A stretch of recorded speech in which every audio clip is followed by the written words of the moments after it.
জোরালো দাবি অব্যাহত থাকবে। যদি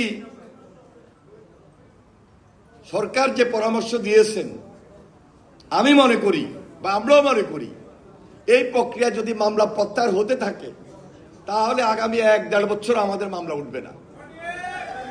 এই জন্য খুব দ্রুত সময়ের মধ্যে এই সরকারকে দায়িত্ব নিয়ে বলতে হবে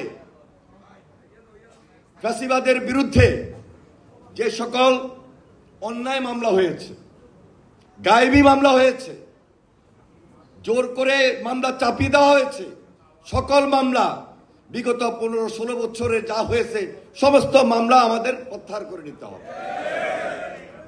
তাছাড়া যারা আহত হয়েছেন, পঙ্গুত্ব বরণ করছেন, দৃষ্টিশক্তি নাই, চোখে গুলি খেয়েছে, তার চিকিৎসার ব্যবস্থা করতে হবে।